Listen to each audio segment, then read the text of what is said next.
The Constitution of India, Preamble.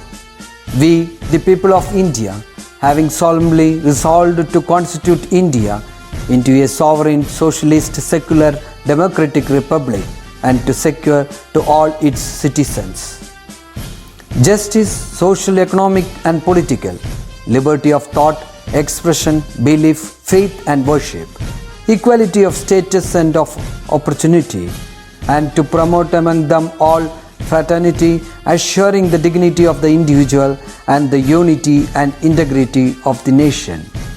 In our Constituent Assembly, this 26th day of November 1949, do hereby adopt, enact and give to ourselves this Constitution. Hello my dear children, welcome back. In the previous class, we have learnt a beautiful story, the Song of Songs, right? Today, let us go through the textual activities, okay? So children, tell me, how many of you write diaries? I know many of you do.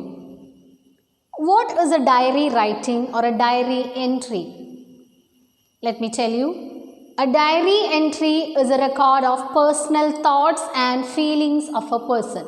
It is a book in which one keeps daily record of events and experiences. While writing a diary, you have to keep in mind certain points. There is a format on how to write a diary. Let us see. So, the first point is, it should be written in a box. While writing a diary, you should draw a box, okay? And the second one is, the date should be mentioned. You have to mention the date in the diary. For example, 27th June 2015, okay? And the next one is the introduction. That is the general comment on how the day was. For example, today was a memorable day, or it was an unforgettable day, etc. Okay, and the next point is the body, that is the content of the diary that describes the personal feelings and experiences. And here you write about what happened to you or your feelings about something or someone. Okay, and the last one is the sentences should be written in past tense. The sentences that you are writing in a diary should be written in past tense. Okay, so these are all the points that you should keep in your mind while writing a diary. I hope you understood how to write a diary. Okay, now let us learn about memoir and profile. What is a memoir? Memoir is any real or on narrative writing based on the author's personal memories. It is a record of events written by a person having intimate knowledge of them and based on personal observation. Usually it is an account of a person's experiences. While writing a memoir, we usually use the words I, me and mine. Okay. For example, there is a lesson of Sachin Tendulkar in the 9th standard English reader. It narrates his memories of childhood. Okay, now what is a profile? A profile is a short article giving a description about a person. While writing a profile, we usually use the words he or she. Okay, for example, haven't you seen the profiles of authors in your English reader? It's all about them. Is it clear? Okay, now let us move on to the next topic, the contracted forms. Contracted forms are the short forms of certain words. For example, don't is the short form or the contracted form of do not. And doesn't is the contracted form of does not. And won't is the contracted form of will not. In the same way, I am is the contracted form of I am. And that's is the contracted form of that is. And its is the contracted form of it is, and I apostrophe D is the contracted form of I would or I had. Is it clear? Okay. Now moving on to the next topic, phrasal verbs. Before that, Do you know what a phrase is? A phrase is a part of the sentence that has a meaning of its own but cannot stand on its own. Okay. Now what is a phrasal verb? It is a phrase that combines a verb with a preposition or adverb or both, and also functions as a verb whose meaning is different from the combined meanings of the individual words. Now look at these words. Get away. When the word get combines with the word away, we get a different meaning, right? That is escape. For example, the security sounded the alarm and the robbers were not able to get away from the police.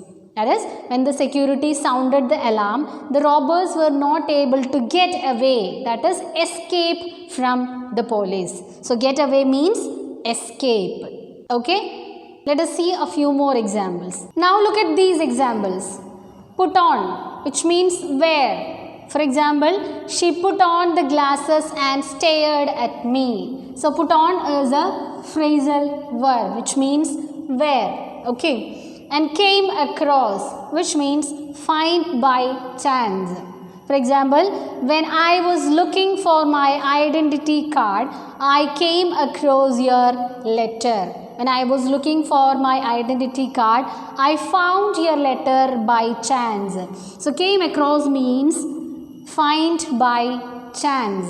Okay. Then go ahead, which means proceed or continue. For example, the manager was satisfied and asked me to go ahead with my work. He asked me to proceed or continue with my work. Okay. Then turn up. That means arrive or appear. For example, she promised to come but hasn't turned up yet. So, turned up means arrive or appear. Such combinations are called phrasal verbs. Is it clear, children? Okay. Now, the next topic is relative pronouns. You have already studied about pronouns, right? What is a pronoun? A pronoun is a word used instead of noun. നാമത്തിന് പകരം ഉപയോഗിക്കുന്ന വാക്കിനെയാണ് pronoun എന്ന് പറയുന്നത്. For example, I, you, we, he, she, it and they. Okay. There are different types of relative pronouns like personal pronouns, reflexive pronouns, relative pronouns, interrogative pronouns and so on. And today we are going to learn about relative pronouns. Relative pronouns are used to specify the person or thing we are talking about. It also relates one part of the sentence with the other. Okay, let's take an example. Anna studies in my class. She is very clever. Now, when we combine these two sentences into one, we get Anna, who studies in my class, is very clever. Now you can see that here the relative pronoun who specifies the person that we are talking about, that is Anna, and it also shows the relation between the two sentences. Okay, and the next example is I saw a bird. It was black. When we combine these two sentences into one, we get I saw a bird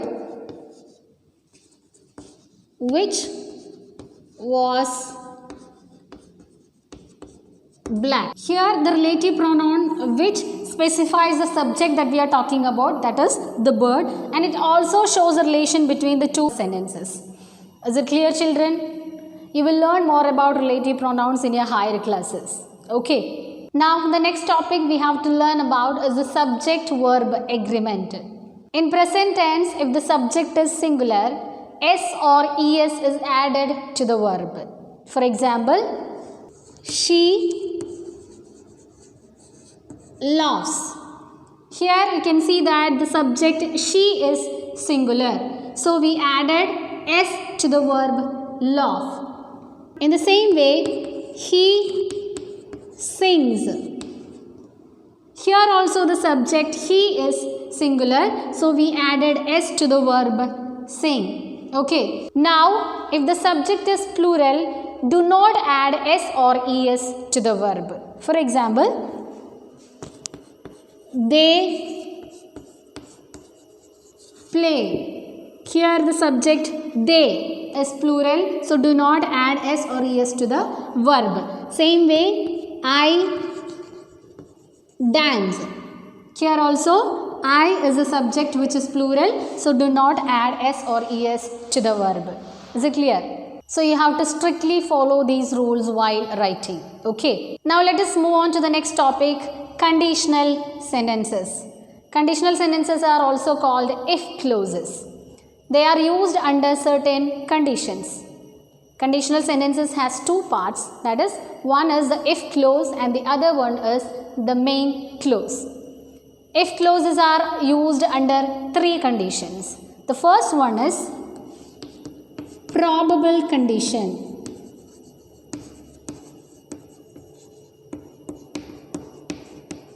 So, probable condition. Second one is improbable condition.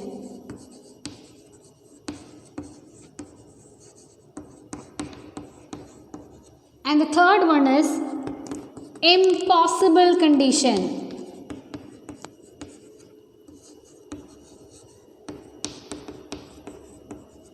So these are the three conditions. Now let us go through the first condition, that is probable condition. So the first condition is the probable condition. In a simple way we can say that if something is done, something will happen. അതായത് ഒരു condition നിറവേറ്റിയാൽ മറ്റൊരു കാര്യം നടക്കും എന്ന് സൂചിപ്പിക്കുന്നതാണ് probable condition. And the format is if plus subject plus V1 form of the verb, that is a simple present form of the verb, and we have to separate the if clause with a comma. Then again subject plus will, shall, can, may plus V1 form of the verb, that is a simple present form of the verb. For example, you can see that if you study, you will pass. If you study, you will pass. If plus subject plus study, the simple present form of the verb, and we have to separate the if clause with a comma. Then again subject plus will plus pass, the simple present form of the verb. Okay. So the second condition is the improbable condition. Improbable condition is about the imaginary situations in the present or future. Here we are imagining the situations. And the format is if plus subject plus V2, that is a simple past form of the verb. Put a comma to separate the if clause. Then subject plus would, should, could or might plus V1, the simple present form of the verb. And for example, if I were a bird, I would fly. If I were a bird, I would fly. If plus subject plus simple past form of the verb, put a comma to separate the if clause, then subject plus would plus fly, the V1 form of the verb. Is it clear? Okay. Now the third condition is the impossible condition. An impossible condition is about the situations which is impossible because it has already happened. And the format is if plus subject plus V3, that is the past perfect form of the verb, and put a comma to separate the if clause. Then subject plus would, should, could or might plus have plus V3. Again, the past perfect form of the verb. For example, if I had money, I would have bought a car. If I had money, I would have bought a car. As I told you, if plus subject plus had, the past perfect form of the verb, and put a comma to separate the if clause. Again, subject plus would plus have plus bought, V3 form, that is the past perfect form of the verb. Is it clear, children? Okay. I hope you understood the topics we discussed today. Now it's time for your homework. The first one is refer to a dictionary and find out other phrasal verbs beginning with get and their meanings. For example, get away, escape. And the second one is join the pairs of sentences using a relative pronoun from the box given below. So, do your homework and submit it on time. And that's all for the day. I'll meet you in the next class. Till then, take care. Thank you.